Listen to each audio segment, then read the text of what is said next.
पढ़ेंगे zero order law. इसको कहते हैं शून्य कोटि का नियम।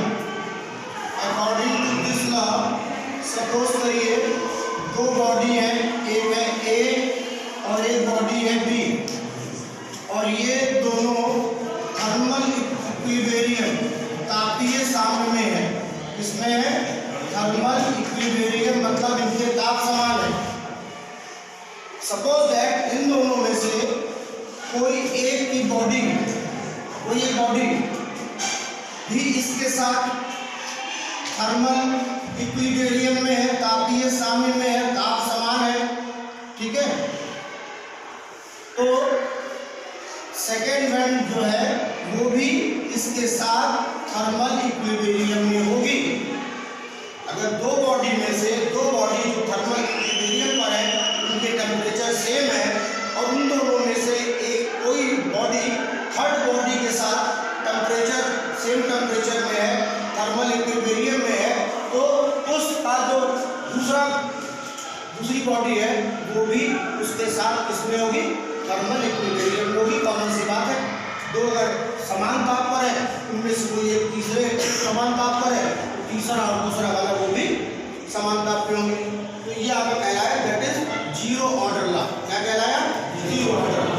अब आप पढ़ेंगे थर्मोडायनेमिक्स का फर्स्ट लॉ। देखिए लॉजिक के तौर पे थर्मोडायनेमिक के फर्स्ट लॉ को सीखिए। देखिए ये एक स्टेट है ए, और ये कोई बी के साथ मिलकर सिस्टम को बना रहा है।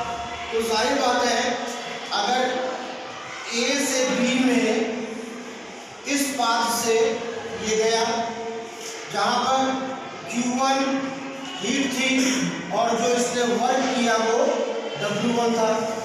एक कोई सेकेंड पाथ भी है, क्योंकि पाथ चेंज हो रहा है तो हमने ये माना कि यहाँ पर हीट और वर्क इतने थे। एक दो पार्ट और ले लीजिए। सपोज करिए ये थर्ड पाथ है, तीसरा भाग है जिसमें Q3 और W3 ये आपका अलग अलग मार्ग में जो ऊष्मा और कार्य है वो दिखाया गया है कि एक जो है थर्मोडायनेमिक सिस्टम अपनी एक स्टेट से दूसरे स्टेट में, एक अवस्था से दूसरे अवस्था में डिफरेंट पाथ अलग अलग मार्गों से आ रहा है, जहां उसकी जो रिक्वायरमेंट है हीट की और वर्क की, कार्य और ऊष्मा की, वो अलग अलग है। ठीक, तो पहले हम लोग देखते हैं कि भाई जितनी उसको हीट मिली और उसने कितना कार्य किया, ये देखना पड़ेगा। जरूरी नहीं कि जितनी हीट मिली हो तो पूरा वर्क हो जाए। तो देखिए प्रोसेस अब आते हैं, जो आपका प्रोसेस है या पाथ 1 है, जहां पर difference of heat and work कितना है, Q1 W1। Is it clear? जितना हीट मिल रहा है उतना वर्क हो रहा है, डिफरेंस निकालना तो कितना है। इसी तरह अगर प्रोसेस 2 में जाए तो हीट और वर्क का डिफरेंस ही आएगा। अगर हम इस तरह से प्रोसेस 3rd 4th 5th जिसमें भी आए तो ये कितना आएगा, Q3 माइनस W3। अब यहाँ पर इसे ध्यान दीजिए कि ठीक है ये अलग अलग पाथ अलग अलग मार्ग से ए से बी में गया, हीट की रिक्वायरमेंट अलग अलग थी, ऊष्मा की, वर्क भी अलग अलग तरीके से हुआ। लेकिन बच्चों गौर करो, इन सब के किसके पाथ के अलग होते हुए भी स्टेट बार बार वही आ रही है। स्टेट बार बार किसी और स्टेट में नहीं जा रहा है।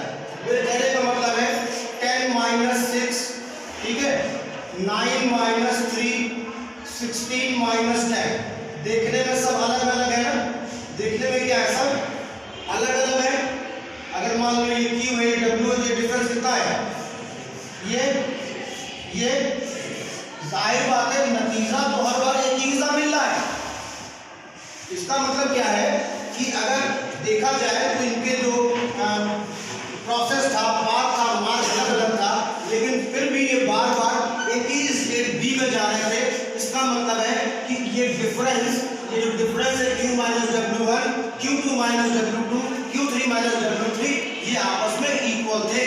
अगर ये डिफरेंस आपस में इक्वल ना होता तो ये खुद बार बार यही बढ़ाता, कहीं और किसी स्टेट में चला जाता। तो ये क्लियर है कि Q1 minus W1 is equal to Q2 minus W2 is equal to Q3 minus W3। समझा रहा है? ये आपस में जो भी देखने में वो अलग अलग थे, लेकिन जो रिजल्ट नतीजा था उनका वो जरूर आपस में बराबर होगा। तभी वो बार बार अलग अलग मार्ग, अलग अलग रस्तों से, अलग अलग पाथ से होते हुए बार बार एक निश्चित ही स्टेट, एक निश्चित अवस्था में, पर्टिकुलर स्टेट में आकर रुक रहे हैं। इट मींस इनका जो डिफरेंस था वो आपस में इक्वल है। अब ये किसके इक्वल है? तो बताया गया कि ये इंटरनल एनर्जी, निकाय की आंतरिक ऊर्जा के बराबर है। निकाय की आंतरिक ऊर्जा के बराबर है internal energy. I will explain. अब हम ये देख लें कि सिंबॉलिक रूप से सारे Q, सिंबॉलिक रूप से सारे W किसके बराबर होते हैं? निकाय की, सिस्टम की इंटरनल एनर्जी पर। यानी what is internal energy? Internal energy is the difference of heat and work. Internal energy is the character of heat and work, मतलब ऊष्मा और कार्य का अंतर। ये इसका एक अभिलाक्षणिक वर्क है, कैरेक्टर है, जिसको हमने यहाँ पर क्या कहा? आंतरिक ऊर्जा। यहाँ पर क्या कहा? आंतरिक ऊर्जा। ये क्लियर? आप इससे जरा डी क्यू लिख लें, कोई बात नहीं पड़ता है। तो इंटरनल एनर्जी क्या है? डिफरेंस इसका किसका? हीट और वर्क का। ठीक है। अब ये चीज और आगे कही गई कि आपको लिखना पड़ेगा, लिखिएगा भी। ठीक। अब एक चीज और कही कि जो ये इंटरनल एनर्जी, आंतरिक ऊर्जा है, ये सिस्टम का यूनिक फंक्शन है। क्या है ये?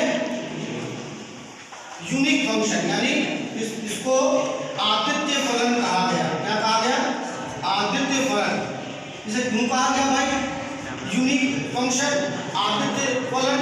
गौर करिए, आदित्य यानी यूनिक, यानी आदित्य का मतलब इसका कोई दूसरा सॉल्व था।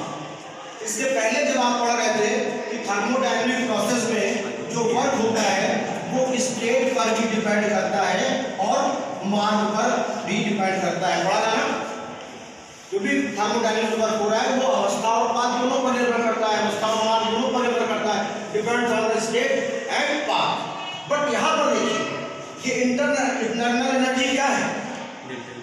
ये पाथ पे नहीं डिपेंड कर रही है, ये केवल स्टेट पर डिपेंड कर रही है।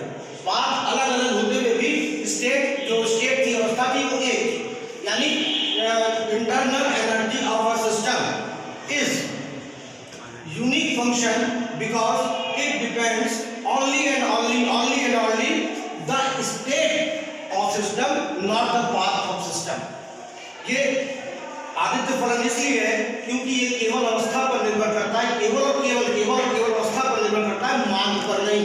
इसका कोई सेकेंडरी सॉल्यूशन नहीं है, इसलिए आदित्य है, यूनिक फंक्शन है। Is it clear? तो एक बार इसको रिवाइज करते हैं।